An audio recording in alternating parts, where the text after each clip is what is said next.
There appears to be no stopping Stellantis at the moment, the automotive powerhouse who now owns the likes of Peugeot, Citroën, Vauxhall, DS, Fiat, Abarth, Jeep and Alfa Romeo are showing up the rest of the UK car market. Both the new Peugeot 308 and Vauxhall Astra are showing the German car makers exactly how to make a desirable hatchback and affordable.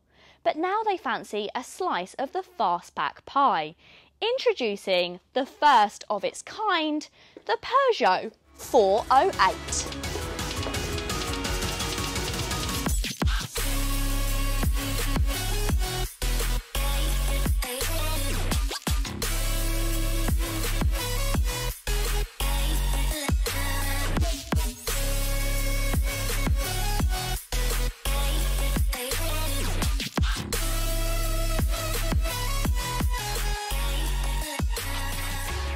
The team at Peugeot UK have very kindly invited me down to their headquarters in Coventry to take a first look at the new Peugeot 408.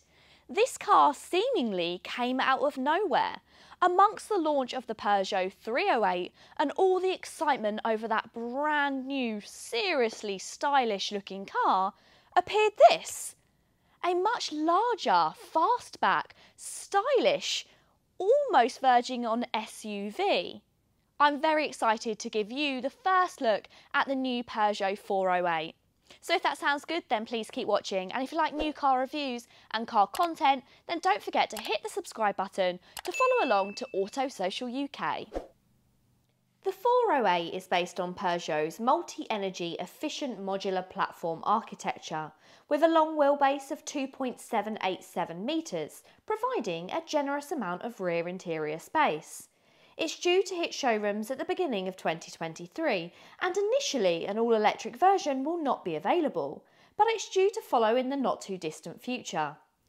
The 408 will share similar powertrains to the 308, including the 130 PureTech engine.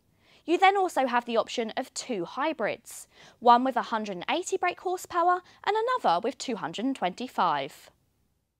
A spicy Peugeot Sport Engineering model is not yet confirmed, although Peugeot's chief executive did at one point say he was aiming to offer a performance variant for the full range, so for now we'll just have to keep our fingers crossed. Just like the 308, it will only be available in an automatic.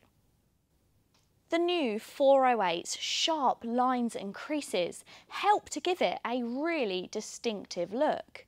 You've also got these slim LED headlamps, but also the bonnet which overhangs them and gives the car a real mean feel.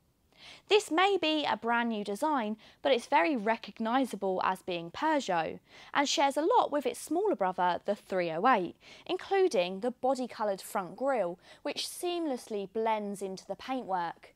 You've also got Peugeot's new emblem, Pride of Place, on the front of the car.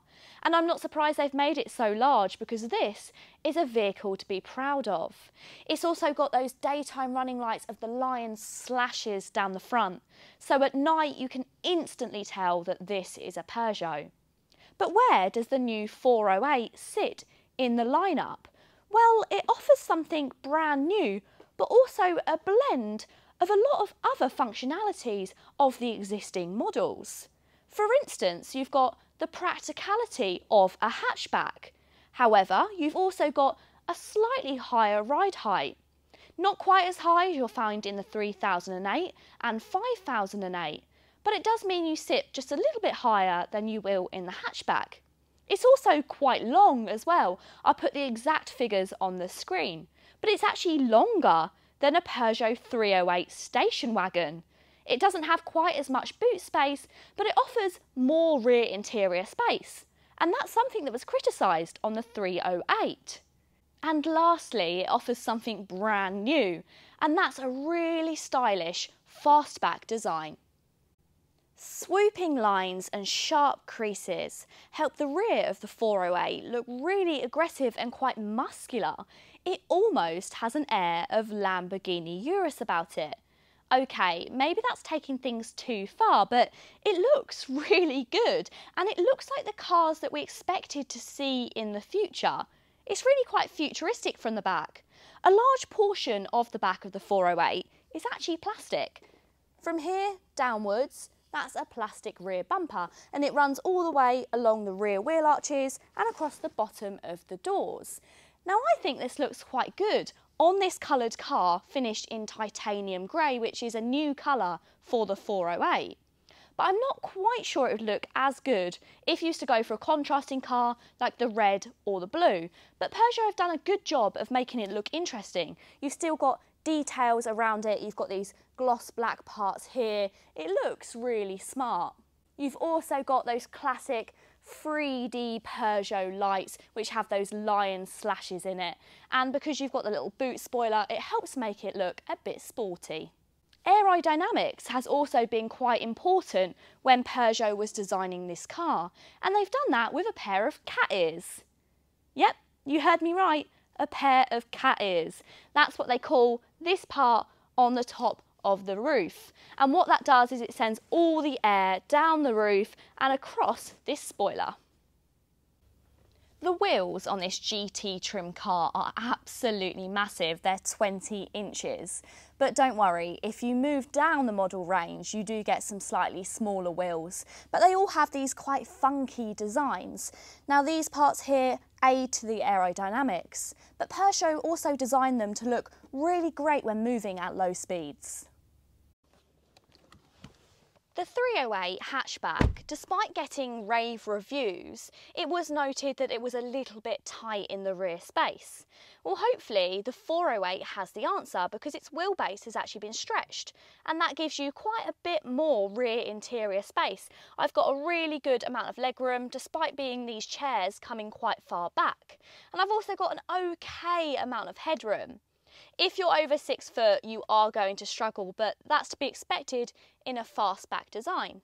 Amenities are good. I've got 2 USB-C charge ports, and I've also got a pull-out armrest with 2 cup holders and somewhere to pop your mobile phone. It would have been nice to have rear climate control back here, and it is a little bit dark in this top spec GT line trim. You've got black seats, black headlining, and you've also got rear tinted windows which are quite narrow, so it just feels a tiny bit dark. Despite being longer than the 308 station wagon, it can't quite match its boot space. However, it's got considerably more than you'll find in the hatchback.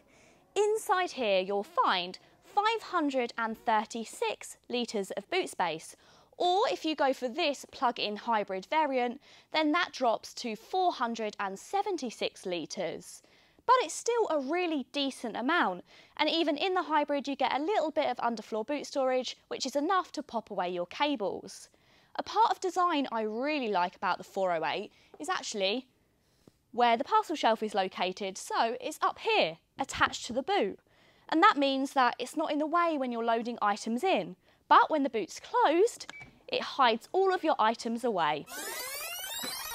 Very clever design, Peugeot. The interior might look familiar, and that's because it shares its interior with the 308, and that's not a bad thing because I loved the interior of that car. It is a little imposing in the fact that the dashboard comes quite far forward, but if you like interiors then they don't really get better than Peugeot. Those sharp lines from the exterior have been brought in. You've got a really sharp kind of dashboard here. It looks really smart. You've got a really nice centre console here which has got lots of storage, including cup holders with the little bits that hold your cups in place. You've got some wireless charging up here. You've got a bit more space down here to pop some items, somewhere to put your mobile phone, and also a armrest which opens up to add a little bit more storage. You've got the classic rocker switch gear selector which is now across most of the Stellantis cars. And of course it has the Peugeot steering wheel, the controversial Peugeot steering wheel. Now people love to complain about this steering wheel because if you're taller it's fine. If you're a little bit shorter you have a bit of trouble with seeing the digital dials through the steering wheel. You kind of can't really get a position where you can see both that and the road, which is a little bit of a shame. But actually, I've never found it to be a problem. I really like the little steering wheel. It makes it feel like a little go-kart. And once you get used to it, it's not an issue.